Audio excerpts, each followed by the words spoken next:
Good morning students. आज आपका next chapter start करने जा रहा है रैखिक असमीकाएं। रैखिक असमीकाओं से हमारा क्या तात्पर्य है?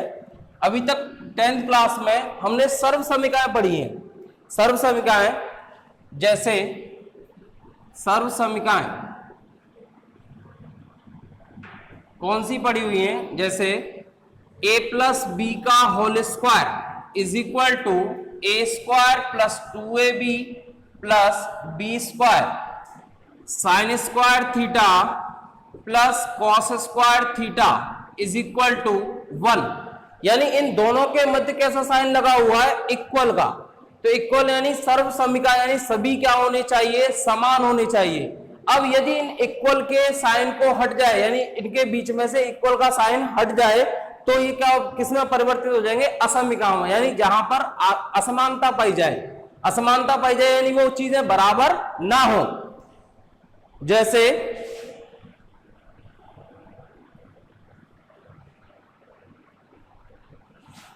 x is greater than 4, x का मान 4 से बड़ा है।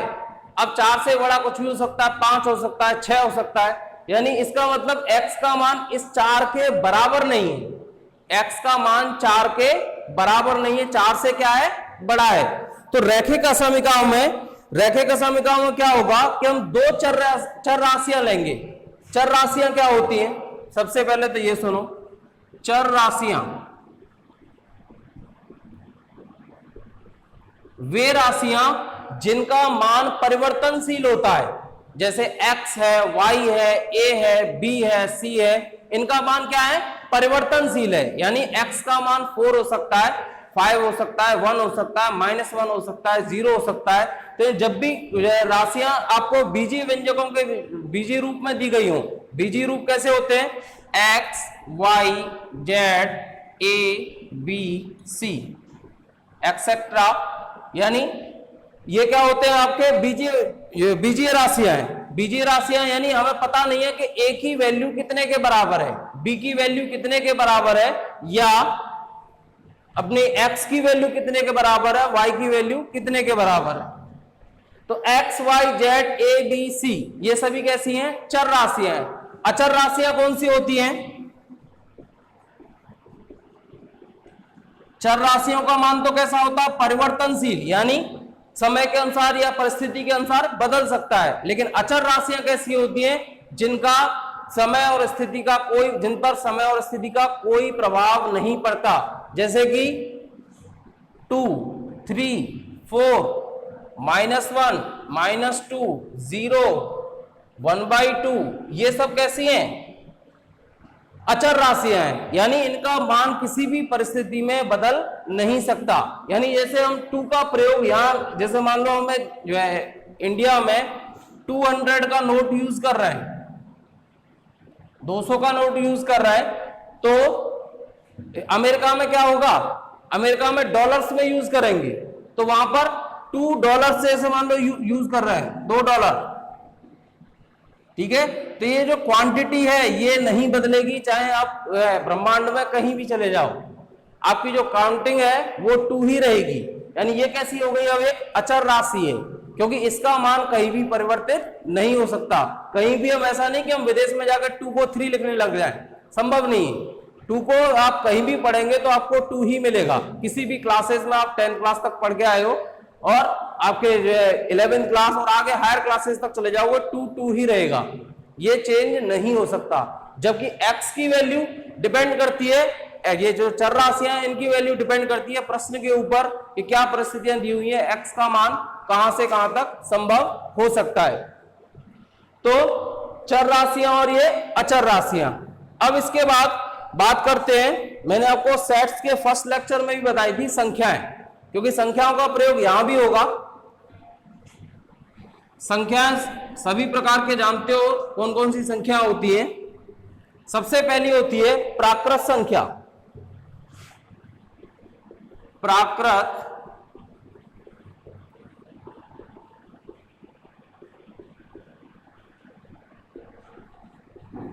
संख्याएं, नेचुरल नंबर्स, इनको कैपिटल N से डिनोट किया जाता है। प्राकृत संख्याओं को कैपिटल एन से डिनोट किया जाता है और कहां से प्रारंभ होती है, 1 2 3 और अनंत तक जाती है। ये कौन सी कहलाती है, प्राकृत संख्या, यानी इनमें 1 और 2 किन्हीं भी दो संख्याओं के मध्य अनंत संख्याएं छुपी होती हैं। अब जैसे 1 और 2 के मध्य देखें तो अनंत संख्या छुपी हुई है, लेकिन प्राकृत संख्या में 1 और 2 के मध्य कोई भी संख्या नहीं आएगी। क्यों? क्योंकि यहाँ पर जो राशियां होती हैं वो कैसी होती हैं, पूर्णांक राशियां होती हैं और कहां से प्रारंभ होती है, 1 से प्रारंभ होती है। डिनोट किससे करते हैं, कैपिटल एन से। सेकंड आता है पूर्ण संख्याएं। पूर्ण संख्याएं जिनको होल नंबर्स कहते हैं, किससे डिनोट होती हैं, W से, और ये कहां से प्रारंभ होती हैं, 0 से। यानी प्राकृत संख्या में यदि 0 को और शामिल कर दिया जाए तो ये ग्रुप यानी ये समूह किसका बन जाता है, पूर्ण संख्याओं का। 0 1 2 3 4 इस तरीके से। फिर आती है थर्ड पूर्णांक संख्याएं। पूर्णांक संख्याएं, पूर्णांक संख्याओं को I या Z से निरूपित किया जाता है। I या Z से। इसमें कौन कौन सी संख्या होती है, ऋणात्मक भी आती है, धनात्मक भी आती है और 0 भी इसमें इंक्लूड होता है। तो कहां से प्रारंभ होंगी, यानी यहां ऋणात्मक अनंत तक जाएंगी, -3 -2 -1 0 1 2 3 और प्लस में भी धनात्मक अनंत तक जाती हैं। पूर्णांक का मतलब है कि कोई भी इसमें अपूर्णांक संख्या नहीं होगी, जैसे 1/2 3/4 5/6 ये सब वैल्यूज इसमें नहीं होंगी। कैसी होंगी, केवल पूर्णांक, यानी जो पूर्ण अंक जो आपको दिखाई देते हैं वही संख्या इसमें, यानी बटे वाली संख्या नहीं होंगी। नेक्स्ट आती है आपकी फोर्थ परमेय संख्याएं। परमेय संख्याएं सब लोग अच्छी तरीके से जानते हो। परमेय संख्याओं को कैपिटल Q से प्रदर्शित किया जाता है। कौन सी संख्या होती हैं जो P/Q के रूप में लिखी जा सके, जहां Q is not equal to क्या हो, 0 हो। Q is not equal to 0 हो, कैपिटल Q से निरूपित की जाती है। नेक्स्ट आती है अपरिमेय संख्याएं। अपरिमेय संख्याएं कौन सी होती हैं, जो P/Q के रूप में व्यक्त नहीं की जा सके। क्या ये सभी परमेय संख्या होती हैं क्या, पूर्णांक, पूर्ण, प्राकृत होती हैं? क्योंकि इन सबके नीचे अपन में 1 लगा दो। परमेय संख्या का रूप क्या है, P/Q। बस Q क्या होना चाहिए, नॉट इक्वल 0 होना चाहिए। Q का मान क्या होना चाहिए, नॉट इक्वल 0 होना चाहिए। तो 1 तो हो सकता है, 2 हो सकता है, 3 हो सकता है। तो इन सबके नीचे यदि हम 1 लगा दें तो ये सारी संख्या किसमें शामिल हो जाती है, परमेय संख्याओं में। अब अपरिमेय संख्याएं जो P/Q के रूप में नहीं लिखी जा सके, इसे Q0 या कैपिटल T से प्रदर्शित किया जाएगा। एग्जाम्पल √2 √3 √5 √7 ये सब कैसी हैं, अपरिमेय संख्याएं। लास्ट में आती है आपकी वास्तविक संख्याएं। वास्तविक संख्याएं किससे प्रदर्शित करते हैं इन्हें, कैपिटल R से और कैपिटल R में। यानी हम क्या करें, इन सबको ले लो, N union W union I union Q union Q0, यानी ये सारी संख्याएं सबको हम इकट्ठा कर दें। यूनियन का मीन्स होता है इनको सबको इकट्ठा करना, संगठन करना। तो हम इस सारी संख्याओं को यदि इकट्ठा कर दें तो किसमें आ जाएंगी, वो सब संख्याएं वास्तविक संख्याओं में। यानी वास्तविक संख्या क्या होती है, जो सब हमें दिखाई दे रही हैं, जिन संख्याओं का हमने आज तक कभी भी प्रयोग किया हो, कहीं भी देखी है वो प्रयोग होते हुए, वो सारी संख्या कैसी संख्या है, वास्तविक संख्या है। तो ये सारी संख्या आपको सबको क्लियर होंगी। अब नेक्स्ट आगे बढ़ते हैं इसमें, संख्या रेखा।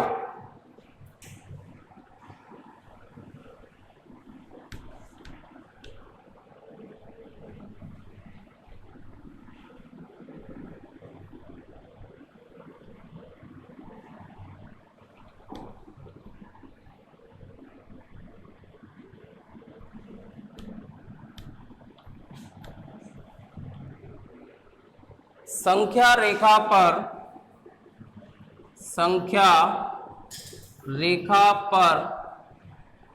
संख्याओं को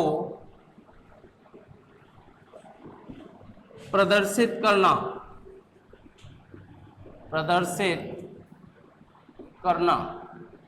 संख्या रेखा पर संख्याओं को प्रदर्शित करना। तो संख्या रेखा पर संख्याओं को प्रदर्शित करना जो है कैसे होता है, जैसे x इज इक्वल टू कोई वैल्यू दी हुई है 1/2, x इज इक्वल टू कोई वैल्यू दी हुई है 1/2। तो संख्या रेखा पर हम जब जनरली जो वैल्यूज लिखते हैं वो क्या लिखते हैं, पूर्णांक वैल्यूज।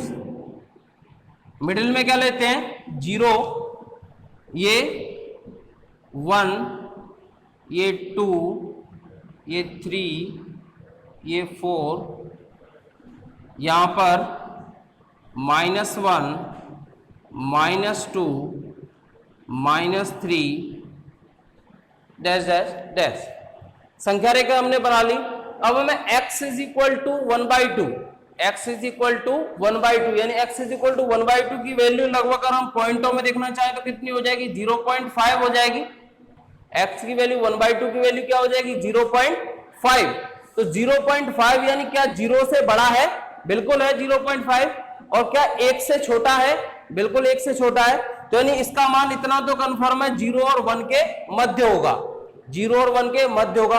अब ये जो है अगर हम इस 0 से 1 के 10 पार्ट्स करें, 1 2 3 4 5 6 7 8 9 और 10, तो ये 0 से 1 के हमने क्या कर दिए 10 पार्ट्स कर दिए।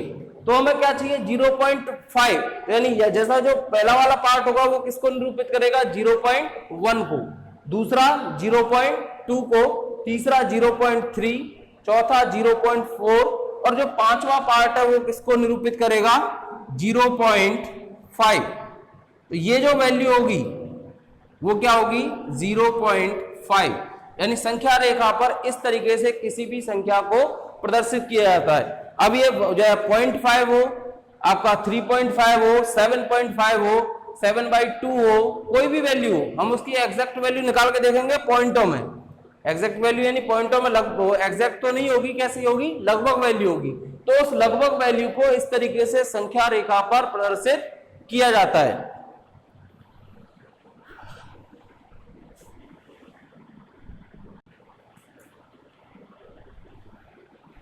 जैसे मैंने यहां पर x is equal to 1/2 is equal to 0.5 लिया, x is equal to 1/2 is equal to 0.5 लिया। तो यहां पर x की वैल्यू एग्जैक्ट दी हुई है हमें 0.5। यदि मैं कह देता x is greater than 1/2, x का मान 1/2 से बड़ा है, तो ये पॉइंट जो है आपका 1/2 से बड़ा है। इस पॉइंट पर हम क्या लगाते, ओपन सर्किल। इस ओपन सर्किल का मींस क्या है, यानी जो 1/2 है ये इस x की वैल्यूज में शामिल नहीं है। ओपन सर्किल का मींस क्या है, जो वैल्यू 1/2 है वो x की वैल्यूज में, x के मानों में शामिल नहीं है। x का मान 1/2 से बड़ा है, तो हम संख्या रेखा पर उसे कैसे दर्शाएंगे,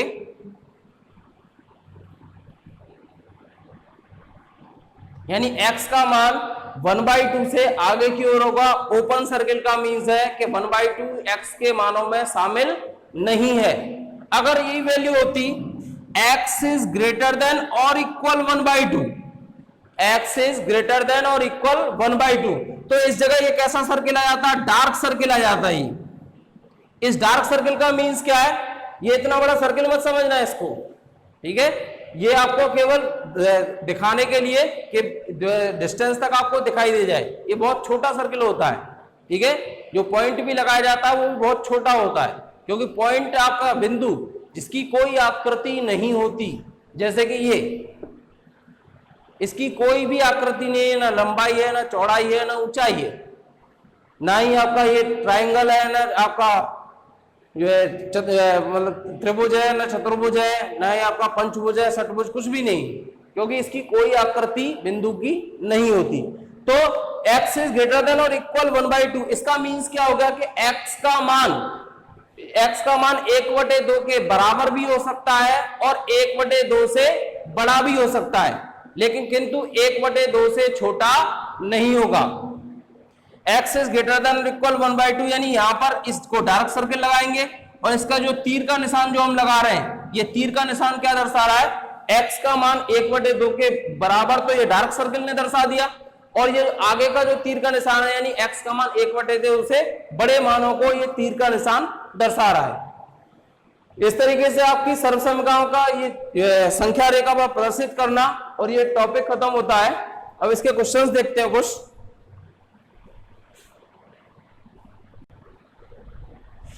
क्वेश्चन देखते हैं इसके।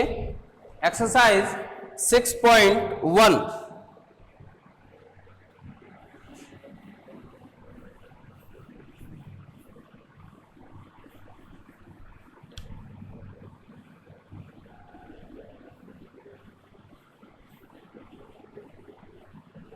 एक्सरसाइज 6.1 में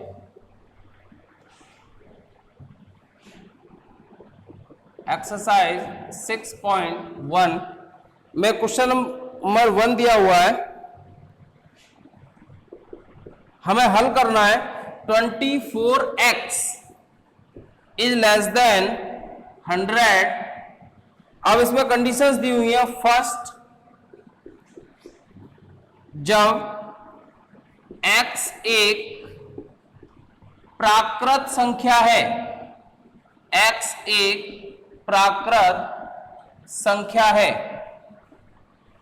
यानी हमें x की वैल्यूज निकालनी है। इसमें इस प्रश्न में हमें x के मान निकालने हैं, और कब निकालने हैं, जबकि x क्या दी हुई है, प्राकृत संख्या दी हुई है। तो सबसे पहले तो इसको सॉल्व करें। एक चीज ध्यान रखना, असमीका में आपको एक चीज और बता देता हूं कि असमीका में जब भी आपका पक्षांतरण करते हो तो वही रूल अप्लाई होते हैं जो समीकरण के होते हैं, किंतु यदि ऋणात्मक चिन्ह से असमीका में गुणा किया जाए तो असमीका का चिन्ह परिवर्तित हो जाता है।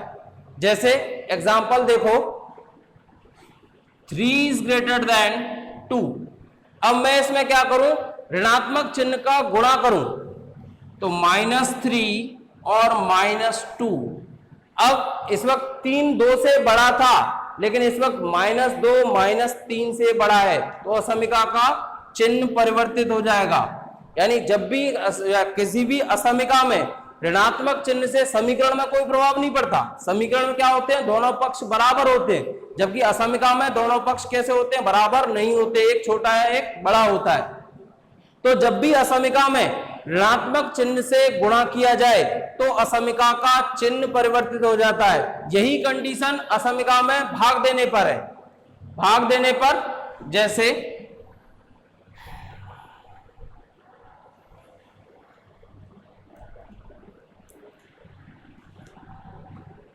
ये आपका 3 इज ग्रेटर देन 2, -1 से भाग दें तो 3/-1, 2/-1, तो ये हो गया -3, ये हो गया -2।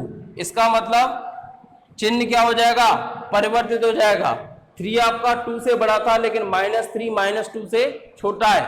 ठीक है, अब यानी ये दोनों ही चीजें ध्यान रखें। असमीका में यदि ऋणात्मक चिन्ह का गुणा किया जाए या ऋणात्मक चिन्ह से भाग किया जाए तो असमीका का चिन्ह परिवर्तित हो जाता है। यानी जिधर ग्रेटर देन है उधर क्या हो जाएगा, लेस देन हो जाएगा, और जिधर लेस देन है उधर क्या हो जाएगा, ग्रेटर देन हो जाएगा। अब एक चीज और आती है, यदि असमीका में व्युत्क्रम किया जाए तो भी असमीका का चिन्ह परिवर्तित हो जाता है। कैसे, 4 is greater than 2, 4 is greater than 2। अब मैं इसका व्युत्क्रम करूं, व्युत्क्रम करने का मीन्स क्या है, 1/4 और 1/2, तो असमीका का चिन्ह परिवर्तित हो जाएगा, क्योंकि 1/4 तो 2 से बड़ा है, लेकिन 1/4 1/2 से क्या है, छोटा है। ये कितना हो गया, 0.25 हो गया, और ये 0.5 हो गया। ठीक है ना, तो 0.25 क्या है, 0.5 से छोटा है। तो जब भी व्युत्क्रम करें या ऋणात्मक चिन्ह से गुणा करें या ऋणात्मक चिन्ह से भाग दें, तीनों ही स्थितियों में असमीका का चिन्ह क्या हो जाता है, परिवर्तित हो जाता है। अब इसके क्वेश्चंस देखते हैं आगे।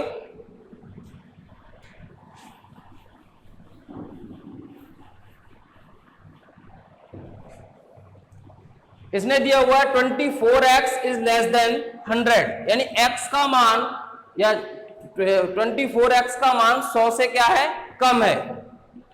तो यहां लिख लेता हूं 24x इज लेस देन 100 या x is less than 100 upon 24। काट के देखो इसे, ये हो गया आपका 50 अपॉन 12, 50 बार कट जाएगा 2 से, और ये 12 टाइम्स, ये 25 टाइम्स, और ये 6 टाइम्स, 25/6। इससे ज्यादा नहीं कट सकता अब ये वैल्यू। अब 25/6, 25/6 को आप पॉइंटों में वैल्यू निकाल के देखो। 25/6 इज इक्वल टू 4 बार भाग जाएगा, ठीक है, 24 बचेंगे 1, पॉइंट लगा के 0 लगाओ तो 6 1 जा 6, बचेंगे 4, 6 6 जा 36, ठीक है, 6 × 6 कितने होंगे 36, यानी वैल्यू क्या आ रही है 4.16। तो यानी x का मान 4.16, ये कैसी वैल्यू है, लगभग है, एग्जैक्ट वैल्यू नहीं है, ये लगभग है। x का मान 4.16 से कम है। अब वो कह रहा है कि x का मान ज्ञात करना है जबकि x क्या हो, प्राकृत संख्या हो। हम जानते हैं प्राकृत संख्या कैसी होती है, पूर्णांक होती है। कहां से प्रारंभ होती है, 1 से प्रारंभ होती है, ठीक है। तो ये प्राकृत संख्या है, जैसे हम n इज इक्वल टू लिखना चाहें तो क्या होती है 1 2 3 4 5 6, इस तरीके से। तो 4.16, जो 4.16 जो वैल्यू होगी वो 4 और 5 के मध्य होगी। 4.16 किसके मध्य होगी, 4 और 5 के मध्य। तो यदि x की वैल्यू 4 और 5 के मध्य है, यानी 4.16, और x का मान क्या कह रहा है 4.16 से कम है, तो 4.16 से कम कौन कौन से मान हो गए, 4 3 2 एंड 1, यानी x के 4 मान संभव है। कौन कौन से, 1 2 3 एंड 4। ये हो गया आपका क्वेश्चन नंबर 1 सॉल्व, 1 का फर्स्ट पार्ट। सेकंड दिया हुआ है इसी में, इसमें जो है सेकंड पार्ट क्या दिया हुआ है, जब x एक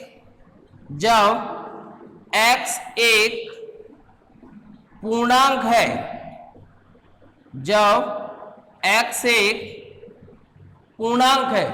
अब पूर्णांक वैल्यूज हम जानते हैं, पूर्णांक वैल्यूज कहां तक होती हैं आपकी, 0 से पॉजिटिव तक जाती हैं और 0 से नेगेटिव भी जाती हैं, ठीक है। तो यानी x का मान तो यही है, यानी जो आपको इनइक्वालिटी जो दी हुई है, असमिका तो यही दी हुई है। तो x का मान 4.16 से कम पूर्णांक कौन कौन से हो सकते हैं, x इज इक्वल टू ऋणात्मक के सभी जो मान होंगे, क्या वो 4.16 से कम होंगे, बिल्कुल कम होंगे। तो यानी -3 -2 -1 0 1 2 3 4, यानी x के यदि पूर्णांक है तो x के इतने मान संभव है। और ये कैसे हैं, अनंत मान है। यहां तक तो आपके 5 मान है, उसके बाद ये ऋणात्मक अनंत में बढ़ते जाएंगे। तो यानी जब x एक पूर्णांक है तो x के मान 4.16 से कम कौन कौन से हो सकते हैं, 4 3 2 1 0 -1 -2 -3 डैश डैश डैश। और यदि x एक प्राकृत संख्या है तो x के केवल 4 ही मान संभव है, 4 3 और 2 और 1। यह आपका क्वेश्चन नंबर 1 सॉल्व होता है। नेक्स्ट आता है इसका क्वेश्चन नंबर 2।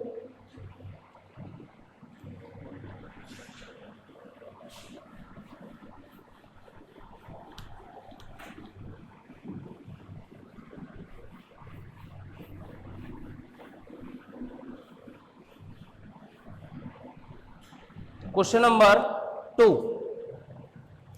क्वेश्चन नंबर 2 में दिया हुआ है हमें हल करना है -12x is greater than 30, -12x is greater than 30। First condition वही दी हुई है जब x एक प्राकृत संख्या है। पहले तो अपन क्या करते हैं, इसको सॉल्व कर लेते हैं, फिर कंडीशंस लेंगे इसकी।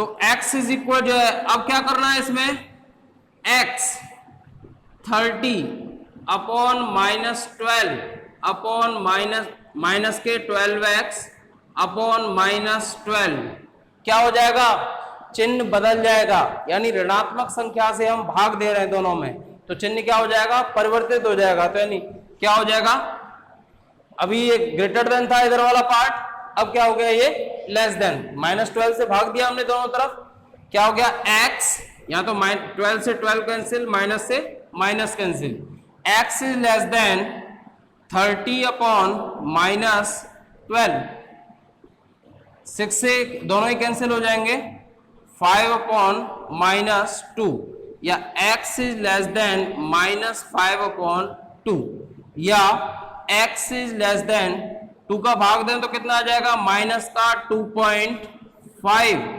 x का मान -2.5 से छोटा है, सबसे फर्स्ट कंडीशन दिया हुआ है इसमें, इतना तो पता है हमें x का मान क्या होना चाहिए इस असमीका के अनुसार, -2.5 से कम होना चाहिए, x का मान -2.5 से कम होना चाहिए।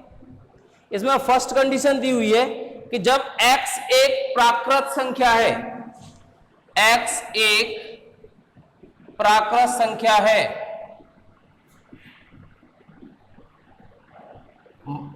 अब -2.5 से छोटी संख्या कौन कौन सी होती है, -3, -4, -5, क्या प्राकृत संख्याओं में कोई ऋणात्मक संख्या आती है, नहीं आती। तो यानी जब x एक प्राकृत संख्या है तो x का कोई भी मान -2.5 से छोटा नहीं हो सकता, क्योंकि प्राकृत संख्या कहां से प्रारंभ होती है, 1 से प्रारंभ होती है, 1 ऑलरेडी -2.5 से बड़ा है। यहां पर हमें कंडीशन क्या दी हुई है, x का मान -2.5 से छोटा है, तो -2.5 से छोटी कोई भी प्राकृत संख्या संभव नहीं है। तो यानी x इज इक्वल टू क्या हो जाएगा, रिक्त समुच्चय 5, यानी x का कोई भी मान संभव नहीं होगा यदि वो प्राकृत संख्या है, -2.5 से छोटा। सेकंड है,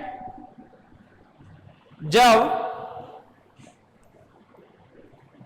x एक पूर्णांक है, x एक पूर्णांक है, यदि x एक पूर्णांक है तो यदि x पूर्णांक होगा तो इसका मतलब x की वैल्यू, पूर्णांक में तो ऋणात्मक संख्या आती है, तो -2.5 से छोटी ऋणात्मक संख्या कौन कौन सी हो जाएंगी, -3, -4, -5, ये सब कैसी हैं, -2.5 से छोटी हैं।